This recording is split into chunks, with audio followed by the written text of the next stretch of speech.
శ్రీ గురుభ్యో నమః శ్రీమాత్రే నమః. సో వేదగాయత్రి జ్యోతిష వేదికకు స్వాగతం సుస్వాగతం. సో ఈరోజు మన యొక్క వేదిక ద్వారా జాతక చక్రంలో ఫలిత నిర్ణయం ఏ విధంగా చేయాలి అనే విషయాన్ని మనం ఈ వీడియోలో తెలుసుకుందాం. సో టాపిక్ వచ్చేసి జాతక చక్రంలో ఫలిత నిర్ణయం ఏ విధంగా చేయాలి. సో మనకు అది మెయిన్ కీ పాయింట్. అంటే మనం జాతకంలో ఎవరు పరిశీలించినా ఫైనల్గా మనకు కావాల్సింది ఏంటంటే రిజల్ట్ అవుట్ అనేది మనం ఎట్లా చేయాలి, ఎట్లా ఫలితాన్ని చూడాలి అనేది మెయిన్ కీ పాయింట్. సో మరి ఇక్కడ ఎవరు ఏ విధానంలో ఫలిత నిర్ణయం చేసినా మనకున్నటువంటి సోర్సు 12 రాసులు 9 గ్రహాలు. సో దీన్ని పట్టుకొని ఎవరు ఏ విధానంలో చేసినా రిజల్ట్ అనేది తీయడం జరుగుతుంది. మరి ఇక్కడ ఈ యొక్క 12 రాసులలో 9 గ్రహాలు అనేవి ఎక్కడో ఒక దగ్గర అవి పొజిట్ అయి ఉంటాయి. సో మరి ఇక్కడ దాన్ని బట్టి మనం ఇక్కడ జనరల్గా ఫలిత నిర్ణయం చేస్తుంటాం. అయితే ఇక్కడ ఒక గ్రహము ఒక రాశిలో స్థితి పొందినటువంటి విధానాన్ని బట్టి జనరల్గా జాతక చక్రాన్ని రీడ్ చేస్తుంటాం. ఇక్కడే అసలు సమస్య అనేది మనకు ఏర్పడుతూ ఉంటుంది. ఎందుకంటే కొన్ని సందర్భాల్లో మనం ఈ జాతక చక్రాన్ని గ్రహాల యొక్క స్థితిగతులను బట్టి డిసైడ్ చేస్తున్నప్పుడు కొన్ని సందర్భాల్లో మనకు రిజల్ట్స్ అనేవి తప్పుగా వస్తున్నాయి. అంటే మన ఎక్స్పెక్టేషన్స్కు తగ్గట్టు అక్కడ రిజల్ట్స్ రావట్లేవు అంటే మనము జాతక చక్రంలో గ్రహాలు స్థితి పొందినటువంటి విధానాన్ని మనము పూర్తి స్థాయిలో అర్థం చేసుకుంటలేము అని దాని యొక్క ఇండికేషన్. అర్థమైందా?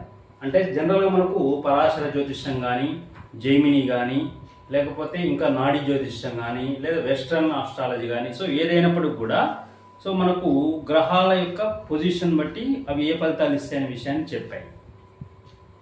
సో దాన్ని బేస్గా చేసుకుని మనం జాతక చక్రాన్ని రీడ్ చేయడం జరుగుతుంటుంది. కానీ ఇక్కడ కొన్ని సందర్భాలు అంటే రూల్స్ అనేవి ఉన్నాయి. ఒక గ్రహం అనేది ఒక రాశిలో ఉన్నప్పుడు అది ఎలాంటి ఫలితాన్ని ఇస్తుంది, ఒక భావంలో ఉన్నప్పుడు ఎలాంటి ఫలితాన్ని ఇస్తుంది అనేటువంటిది కొన్ని రూల్స్ అనేవి ఇక్కడ డిస్క్రైబ్ చేయబడి ఉంది. కానీ కొన్ని సందర్భాల్లో ఆ యొక్క రూల్స్ని క్రాస్ చేయాల్సి వస్తుంది. అంటే కొన్ని ఎగ్జంప్షన్స్ని మనం ఇక్కడ ఖచ్చితంగా ఫాలో కావాలి. అంటే ప్రతి నియమానికి ఒక ఎగ్జంప్షన్ ఉంది. అంటే ఆ నియమం అనేది అన్ని సందర్భాల్లో అప్లికేబుల్ కాదు. ఫర్ ఎగ్జాంపుల్ గురువు అనే గ్రహము ఒక స్థానంలో ఉన్నప్పుడు ఈ ఫలితాలు ఇస్తుంది అనుకున్నప్పుడు ఆ ఫలితం అన్ని సందర్భాల్లో అది అప్లికేబుల్ కావట్లేదు. అంటే దాని అర్థమైంది ప్రతి నియమానికి ఇంకొక రకమైనటువంటి ఎగ్జంప్షన్ ఉంది. అంటే ఫలిత నిర్ణయం చేసేటప్పుడు గ్రహం ఉన్న స్థానాన్ని బట్టి నిర్ణయం చేసే సందర్భంలో దానికి ఏమైనా ఎగ్జంప్షన్స్ ఉన్నాయనే విషయాన్ని కూడా కన్సిడర్ చేసుకొని మనం ఇక్కడ ఫలిత నిర్ణయం చేస్తే అప్పుడు ప్రిడిక్షన్ అనేది కరెక్ట్గా వస్తుంది. లేకపోతే ప్రిడిక్షన్ అనేది రాంగ్ వేలో వెళ్ళిపోతుంటుంది. ఓకేనా? సో కాబట్టి ఇక్కడ ఆ యొక్క కోణంలోనే ఇప్పుడు నేను ఈరోజు మీ ముందుకు ఒక కాన్సెప్ట్ని రావడం అనేది జరిగినది. అదే జాతక చక్రంలో ఫలిత నిర్ణయము. సో అందరూ కూడా చివరి వరకు వీడియోని చూడండి, సబ్స్క్రైబ్ చేసుకోండి, సో బెల్ బటన్ నొక్కండి. సో ఎందుకంటే ముందు చేయబోయేటువంటి అన్ని నోటిఫికేషన్స్ అనేవి మీకు రావడం జరుగుతుంటుంది. సో లైక్ చేయండి, చాలామందికి వీడియో చేరువవుతుంటుంది. కాబట్టి సో కంపల్సరీ అందరూ కూడా లైక్ చేయండి ఫస్ట్ ఆఫ్ ఆల్, తర్వాత బెల్ ఐకాన్ బటన్ నొక్కండి, తర్వాత సబ్స్క్రైబ్ చేసుకోండి. So at the end of the వీడియోని వాచ్ చేయండి. సో ఇక్కడ మనం గమనించినట్లయితే చూడండి, ఇక్కడ ఫర్ ఎగ్జాంపుల్ గురుగ్రహము మనం గమనించినప్పుడు అంటే జాతక చక్రంలో కొన్ని శుభగ్రహాలు ఉన్నాయి, పాపగ్రహాలు ఉన్నాయి. శుభగ్రహాలు ఎప్పుడు కూడా శుభ ఫలితాలను ఇస్తాయి, పాపగ్రహాలు ఎప్పుడు కూడా పాప ఫలితాలు ఇస్తాయి అని ఒక జనరల్ కాన్సెప్ట్ ఉంది. అయితే ఇక్కడ గురువు శుభగ్రహం. ఓకేనా? సో గురువు శుభగ్రహం అయినప్పుడు గురువు తన స్వస్థానంలో కానీ, లేదా తన యొక్క మిత్రక్షేత్రాల్లో కానీ, లేదా తన యొక్క మూల త్రికోణ రాశిలో ఉన్నప్పుడు ఖచ్చితంగా శుభ ఫలితాలు ఇస్తాడనేది జ్యోతిష్ శాస్త్రం చెబుతూ ఉంటుంది. అంటే సాధారణంగా గురువుకు మిత్ర రాశులు ఏంటి?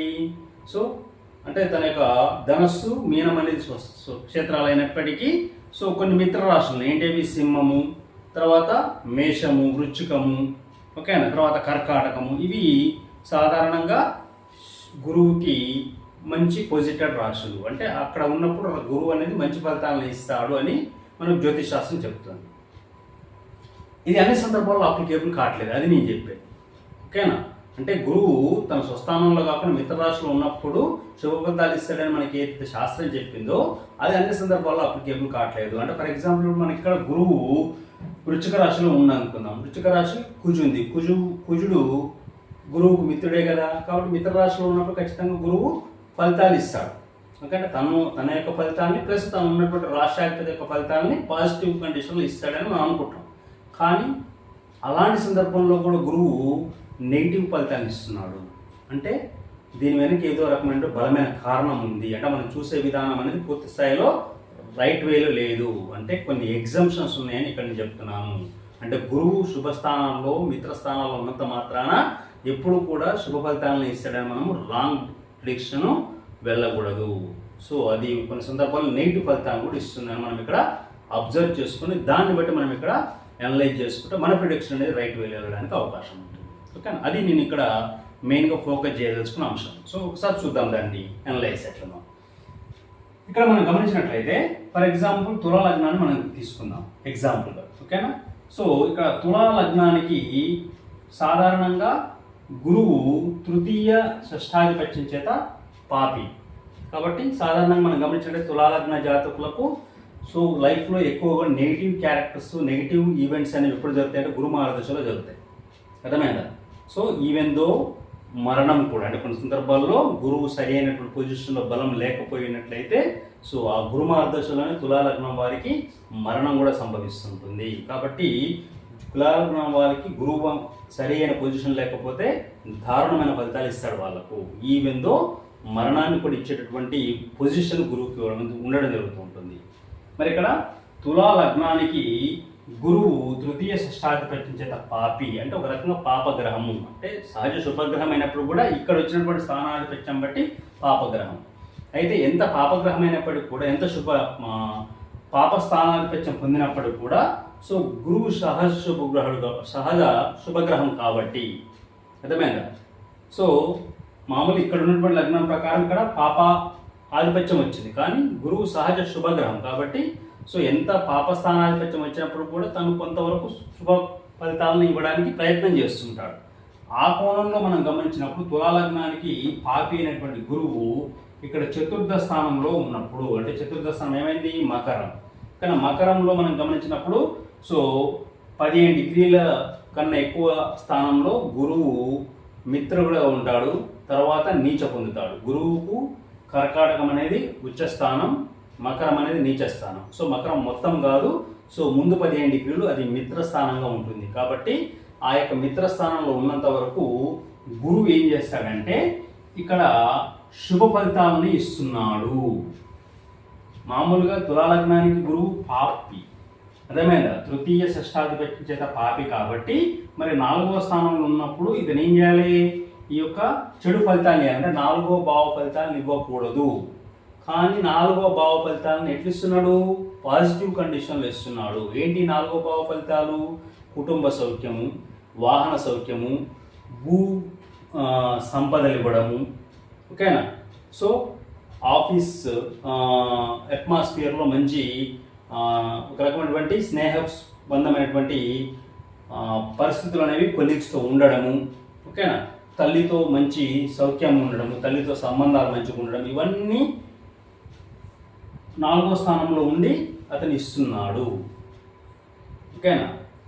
ఎట్ ది సేమ్ టైం ఈ గురువు తను ఉన్న స్థానాధిపత్యం యొక్క ఫలితాలను ఇస్తూ తను పొందినటువంటి స్థానాధిపత్యాన్ని నెగిటివ్ కండిషన్లో ఇస్తున్నాడు. అది మనం గమనించాలి. అంటే ఇప్పుడు నేను చెప్పేది మెయిన్ పాయింట్ ఇదే. అంటే ఒక గ్రహం అనేది ఒక స్థానంలో ఉన్నప్పుడు అది శుభ ఫలితాలను ఇస్తుంది కదా అని మనం ఎప్పుడు అనుకోకూడదు. అది దానికి సంబంధించినటువంటి స్వహతాగా వచ్చినటువంటి ఆధిపత్య ఫలితాలు కూడా ఇస్తుంది ఒక సందర్భంలో తన యొక్క దశ అంతర్దశ కాలాలలో. అంటే ఇప్పుడు తులా లగ్నానికి గురువు చతుర్థ స్థానంలో ఉన్నప్పుడు గురు మహాదశలో కానీ, గురు అంతర్దశలో కానీ, గురు ప్రత్యంతర దశలో కానీ ఏదో ఒక సందర్భంలో ఇక్కడ మనకు ఈ యొక్క చతుర్థ స్థానానికి సంబంధించినటువంటి ఫలితాలు అనేవి పాజిటివ్గానే వస్తున్నాయి. కానీ ఎట్ ది సేమ్ టైం ఈ యొక్క చతుర్థ భావ ఫలితాలు అనేవి పాజిటివ్గా వస్తున్న సందర్భంలోనే అతను ఏం చేస్తాడు? ఇక్కడ తన యొక్క స్థానాధిపత్యం ఏదైతే ఉంటుందో అంటే తృతీయాధిపత్యము షష్టాధిపత్యం సంబంధించిన రిజల్ట్స్ అనేవి నెగిటివ్గా ఇస్తున్నాడు.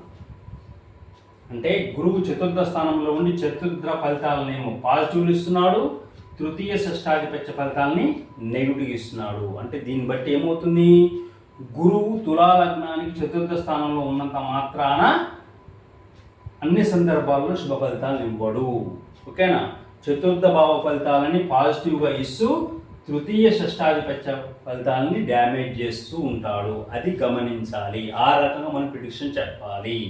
కాబట్టి తృతీయాధిపత్యం ఏంటిది మనకి ఇక్కడ? సోదరుడు, కమ్యూనికేషను. ఓకేనా? ఏంటిది ఇక్కడ? సోదరుడు, కమ్యూనికేషను. సో ఇవన్నీ కూడా తృతీయాధిపత్యానికి సంబంధించినటువంటి భావకారకాలు. కాబట్టి ఈ యొక్క గురువు ఏం చేస్తాడు ఇక్కడ? తన యొక్క మహాదశలో ఈ యొక్క తృతీయాధిపత్య ఫలితాలైనటువంటి సోదరుల మధ్య సంబంధాలని డిబేట్ చేయడం కానీ, సోదరులతో సరి అయినటువంటి సంబంధ బాంధవ్యాలని ఏం చేస్తే ఇక్కడ నిర్వీర్యం చేయడం కానీ, లేదా ఒక్కో సందర్భంలో సోదరులకు తనకు మధ్య భేదాభిప్రాయాలని తీవ్ర స్థాయిలో వచ్చేసి విడిపోవడానికి లేదా విడిపోయే స్థాయిలోకి తీసుకుపోవడం కానీ, సో ఈ విధంగా కంప్లీట్గా సోదర భావానికి సంబంధించినటువంటి ఫలితాలని నెగిటివ్ కండిషన్లో ఇస్తారు. ఓకేనా? ఎవరు ఇక్కడ? గురువు. అదేవిధంగా షష్టాధిపత్యానికి కూడా కారణం వచ్చారు. షష్టాధిపత్యం అంటే ఏంటది? సో సేవ, తర్వాత రుణాలు. ఓకేనా? తర్వాత శత్రువులు, సో రోగాలు. రుణ రోగాలకు 6వ స్థానం అనేది ప్రాతినిధ్యం వహిస్తుంది. కాబట్టి ఇక్కడ 6వ ఆధిపత్యం గురువు పొందింది కాబట్టి ఆ యొక్క పోర్ట్ఫోలియోస్ అన్ని కూడా గురువే ఇస్తాడు. కాబట్టి ఇక్కడ తృతీయాధిపత్య ఫలితాలను ఏ విధంగా అయితే డ్యామేజ్ చేశాడో అదేవిధంగా షష్టాధిపత్య ఫలితాలను కూడా డ్యామేజ్ చేస్తాడు. అంటే అతను ఏం చేస్తున్నాడు ఇక్కడ? 4వ స్థానంలో ఉన్నప్పుడు చతుర్థ స్థాన ఫలితాలని పాజిటివ్లో ఇచ్చేసి తృతీయ స్థాన ఫలితాలని డ్యామేజ్ చేసాడు. అదేవిధంగా షష్టమ స్థాన ఫలితాలను కూడా డ్యామేజ్ చేశాడు. అంటే శత్రువుల యొక్క సంఖ్య పెరుగుతుంది, రుణ బాధలు ఎక్కువగా ఉంటాయి. ఓకేనా? రోగాల బారిన పడడం జరుగుతూ ఉంటుంది. సో ఇవన్నీ కూడా ఏం చేస్తాడు? ఇవ్వడం జరుగుతూ ఉంటుంది. అంటే గ్రహము తన ఉన్నటువంటి స్థానంలో ఆ స్థానానికి సంబంధించినటువంటి ఫలితాలని పాజిటివ్లో ఇచ్చినప్పటికీ కూడా తను ఏ స్థానాధిపత్యం అయితే పొందిందో ఆ ఫలితాలను మాత్రం ఏం చేస్తుంది? నెగిటివ్గా ఇవ్వడం అనేది జరుగుతూ ఉంటుంది. అంటే దీన్ని బట్టి ఒక గ్రహం అది ఉన్న స్థానాన్ని బట్టి అన్ని సందర్భాలలో కంప్లీట్గా శుభ ఫలితాలను ఇస్తుందని చెప్పడానికి అవకాశం లేదు. ఓకేనా? దాని వెనక ఉన్నటువంటి కొన్ని ఎగ్జామ్షన్స్ కూడా కన్సిడర్ చేసుకొని అది అవసరమైన సందర్భంలో పాప ఫలితాలని అశుభ ఫలితాలను కూడా ఇస్తుందని మనం చెప్పుకోవడానికి ఇది ఒక ప్రధానమైన ఉదాహరణ. ఓకేనా? సో మరి ఇక్కడ గమనించినట్లయితే సాధారణంగా మనకు ఒక రకమైనటువంటి ప్రిన్సిపల్ ఉంది జ్యోతిష్ శాస్త్రంలో. ఏంటంటే ఇక్కడ మనకు పాపగ్రహాలు కేంద్రాలలో ఉన్నప్పుడు ఆ యొక్క పాప ఫలితాల యొక్క ఫలితం అనేది ఇంకా తీవ్ర స్థాయిలో ఉంటుంది. అర్థమైందా? సో కాబట్టి అవి పాపులని గ్రహాలు ఏవైతే ఉంటారో వాళ్ళు కేంద్ర స్థానాల్లో ఉన్నప్పుడు సో ఇక్కడ ఏమైతే ఇక్కడ పాపగ్రహాల యొక్క ఫలితం అనేది అధికంగా ఉంటుంది. సో వాటి యొక్క ఒరిజినల్ కారకత్వాల యొక్క ఫలితం అనేది నెగిటివ్లో ఉంటుంది. అర్థమైందా? అంటే ఇక్కడ మనకు ఫర్ ఎగ్జాంపుల్ మనం గమనించినప్పుడు ఇక్కడ ఇది పాజిటివ్ అయిన హౌస్. ఓకేనా? సో కాబట్టి ఈ యొక్క పాజిటివ్ అయిన హౌస్ యొక్క ఫలితాలు ఎట్లుంటాయి? పాజిటివ్లు ఉంటాయి. అంటే నాలుగో భావ కారకత్వాలని శుభ ఫలితాలు ఇస్తుంది. ఈ గురువు 3వ 6వ ఆధిపత్యం పొందాడు కాబట్టి దాని యొక్క ఫలితాలని నెగిటివ్గా ఇస్తుంది. కాబట్టి పాపగ్రహాలు కేంద్రాలలో స్థితి పొందినప్పుడు, కేంద్రాలు అంటే ఏంటి? 1, 4, 7, 10 స్థానాలు కేంద్ర స్థానాలు. కాబట్టి పాపగ్రహాలు కేంద్ర స్థానాల్లో పొందినప్పుడు ఆ కేంద్ర స్థాన ఫలితాలని పాజిటివ్గా ఇస్తాయి. తను ఏ యొక్క ఆధిపత్యానికి కారకత్వం వహిస్తున్నాయో వాటిని మాత్రం నెగిటివ్గా ఇస్తాయి. ఇది మనము జ్యోతిష్ శాస్త్రంలో మ్యాండేటరీగా గమనించాల్సినటువంటి విషయము. ఏంటిది? పాపగ్రహాలు కేంద్ర స్థానాల్లో ఉన్నప్పుడు ఆ కేంద్ర స్థాన ఫలితాలను మాత్రం పాజిటివ్గా ఇస్తాయి. ఆ యొక్క గ్రహము దేనికి కారకత్వం వహించిందో దానికి సంబంధించినటువంటి ఫలితాలను మాత్రం నెగిటివ్గా ఇస్తుంది. ఇది ఒక రూల్ మనం గమనించాలి. దీన్ని బేస్గా చేసుకొని మనం ప్రిడిక్షన్ ఇవ్వాలి. అర్థమైందా? అంతేగాని సో కేంద్ర స్థానంలో ఉంది కదా గురువు కంప్లీట్గా శుభ ఫలితాలను ఇస్తాడు. ఓకేనా? అంటే 3వ ఆధిపత్యం 6వ ఆధిపత్యం ఫలితాలు కూడా శుభంగానే ఇస్తాడని చెప్పడానికి వీలు లేదు. అది ఒక రూల్. మరి ఇక్కడ మనం గమనించినప్పుడు ఒక గ్రహం అనేది అది శుభగ్రహమా పాపగ్రహమా అనేది దాని ఫలితం అనేది ఏ స్థాయిలో ఇస్తుంది అని చెప్పుకోవడానికి మనం D9 చూడాలి. ఎందుకు D9 అనేది it is giving the information about of the weightage of the planet source. ఓకేనా, అంటే ఒక గ్రహం యొక్క బలం అనేది ఎంతవరకు ఉందని చెప్పడానికి D9 మనం చూస్తాం. సో D9 వివాహంగా కూడా చూసుకుంటాం. సో దీన్ని బల యొక్క అంటే గ్రహం యొక్క బల స్థానాన్ని కూడా మనము D9 ద్వారా తెలుసుకుంటాం. సో ఇక్కడ మనం గమనించినప్పుడు D1 చార్ట్ అంటే రాశి చక్రంలో పాపగ్రహాలు ఉచ్చస్థితిలో ఉండి, ఓకేనా, అదే పాపగ్రహం అనేది D9లో నీచ స్థితిలో ఉంటే ఆ యొక్క వచ్చేటటువంటి నెగిటివ్ రిజల్ట్స్ అంటే పాపగ్రహంగా నెగిటివ్ రిజల్ట్స్ ఇస్తుంది ఖచ్చితంగా. కాబట్టి D1లో రాశి చక్రంలో పాపగ్రహము ఉచ్చస్థితిలో ఉండి D9 నవాంశంలో నీచ స్థితిలో ఉంటే అప్పుడు అది ఇచ్చేటటువంటి నెగిటివ్ రిజల్ట్స్ అనేవి 70% ఉంటాయి. ఇన్ని 70% ఉంటాయి. అంటే ఫర్ ఎగ్జాంపుల్ ఇప్పుడు మనకు గురువు మనం గమనించినప్పుడు గురువు D1లో మనకు ఇక్కడ మనకు ఉచ్చస్థితిలో ఉంటాడు. ఎక్కడ మనకు కర్కాటకంలో. సో అదే మనకు మకరంలో నీచ పొందుతాడు. అంటే ఫర్ ఎగ్జాంపుల్ ఒక లగ్నానికి మనకి ఇక్కడ గురువు ఇక్కడ ఉన్నాడు రాశి చక్రంలో, ఓకేనా. సో నెక్స్ట్ నవాంశకు వచ్చేసరికి ఇక్కడ ఉన్నాడు అనుకున్నప్పుడు సో మనం ఇప్పుడు ఎట్లా చెప్పాలి ఫలితాన్ని? కంప్లీట్గా గురువు మంచి ఫలితాలు ఇస్తాడని చెప్పడానికి అవకాశం లేదు. ఎక్కడ ఉచ్చలో ఉండు కాబట్టి, ఎక్కడ నవాంశంలో నీచలో ఉండు కాబట్టి ఏం చేస్తారు ఇక్కడ? సో 70% వరకు రిజల్ట్స్ అనేవి నెగిటివ్గా వస్తాయి. అంటే పాపగ్రహాలు అనేవి ఉచ్చస్థితిలో ఉన్నప్పుడు, ఓకేనా, పాపగ్రహాలు అంటే ఫర్ ఎగ్జాంపుల్ ఈ లగ్నాన్ని బేస్గా చేసుకొని చెప్తున్నాను, ఓకేనా.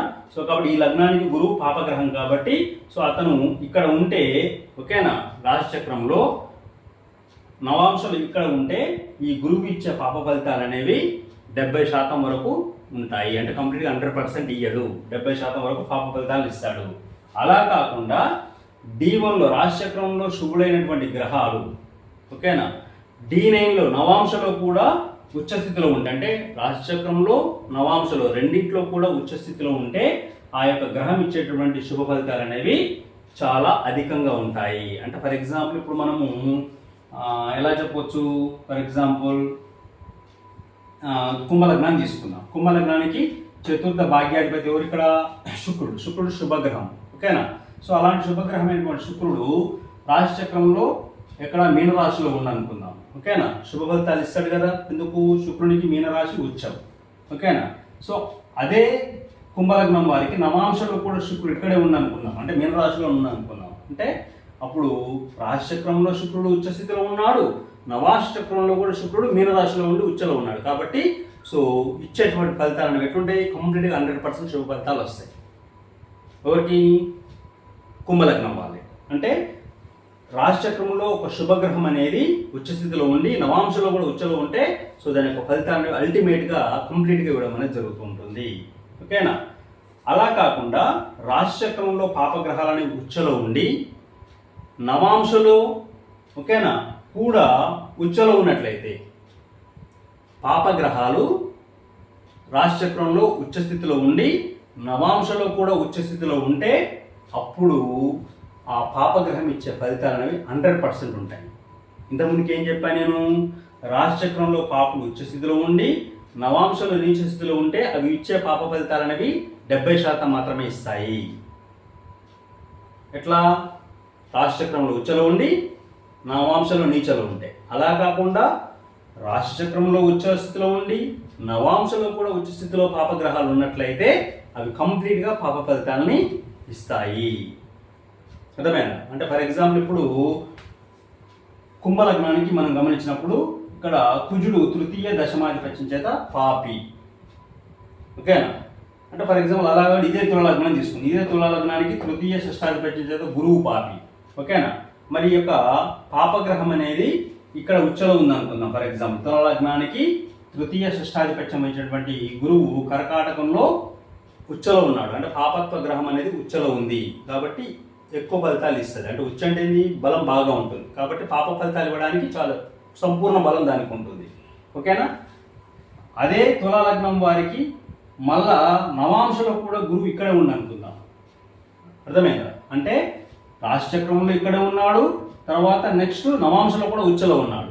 కాబట్టి ఒక గ్రహం అనేది రాశిచక్రంలో ఏ యొక్క స్థానంలో ఉందో నవాంశలో కూడా అదే రాశిలో అదే స్థానంలో ఉంటే దాన్ని ఏమిటంటే వర్గోత్తమం పొందినటువంటి గ్రహంగా చెప్పుకుంటాం.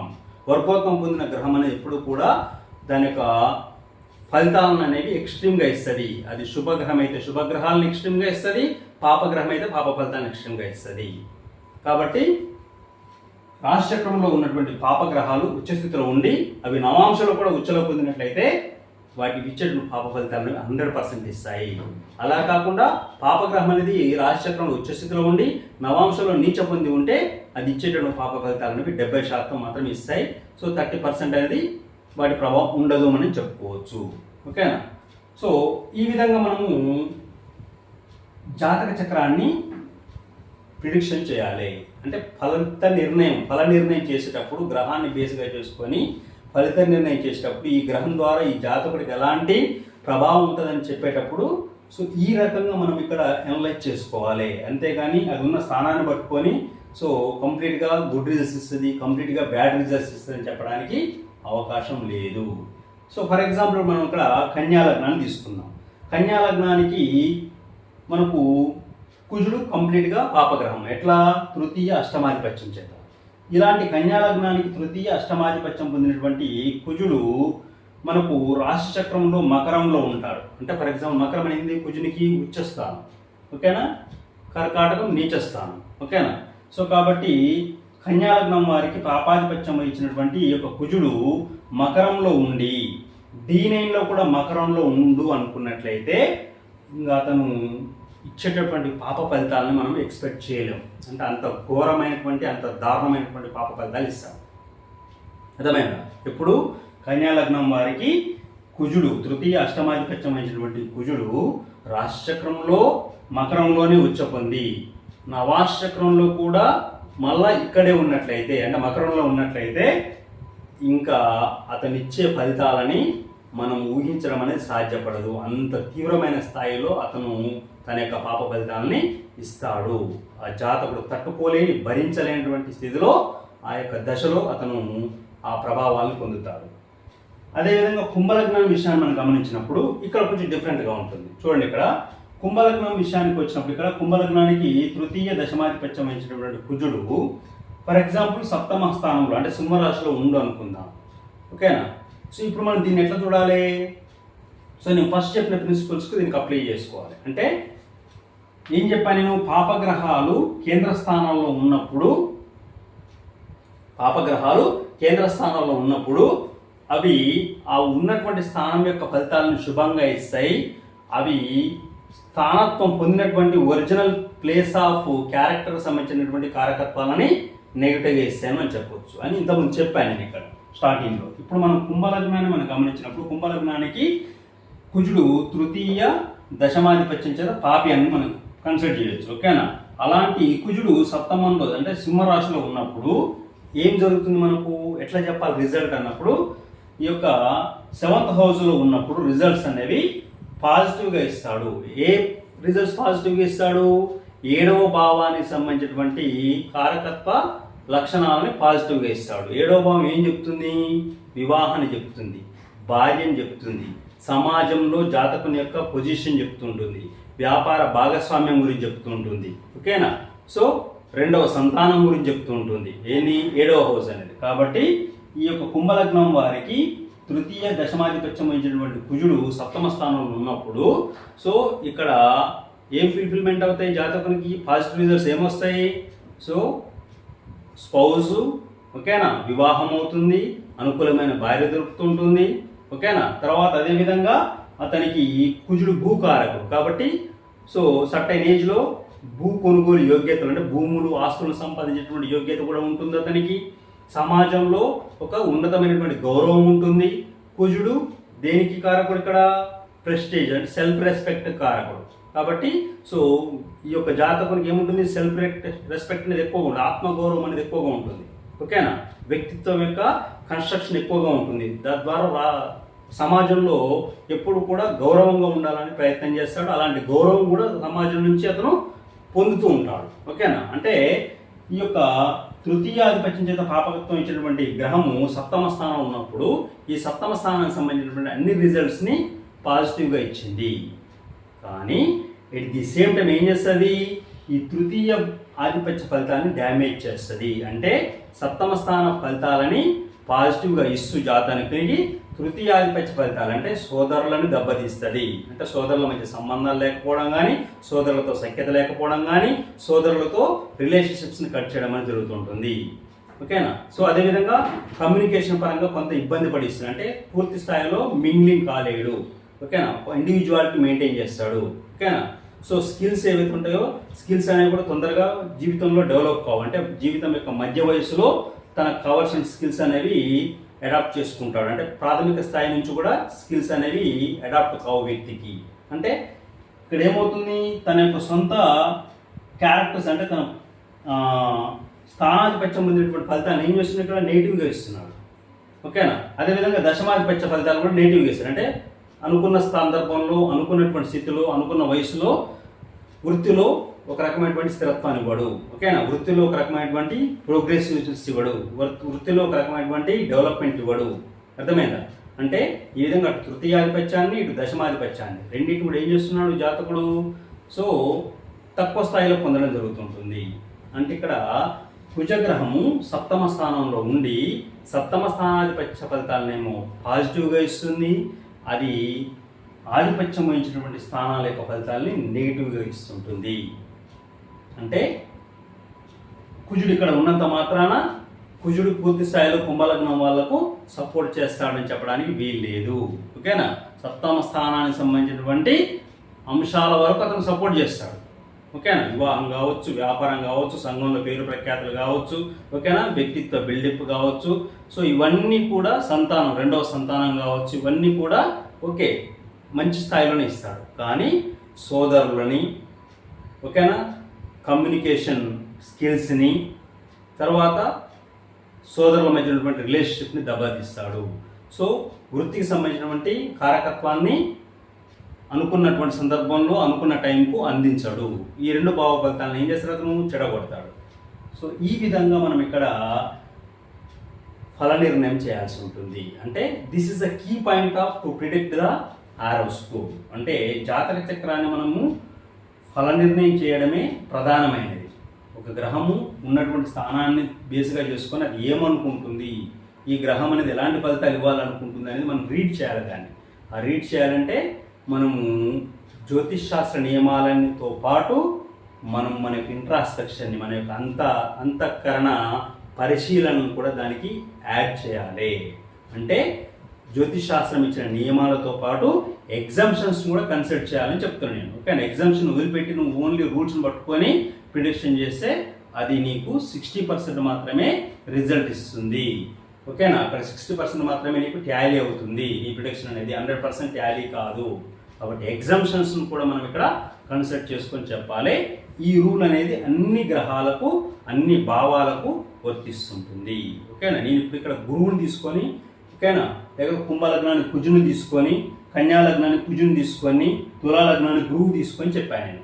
ఓకేనా. ఇదే ప్రిన్సిపల్, ఇదే రకమైన నియమం, సూత్రం it is applicable to the remaining all లగ్నాస్. ఓకేనా. For all kind of the ascendants. ఓకేనా.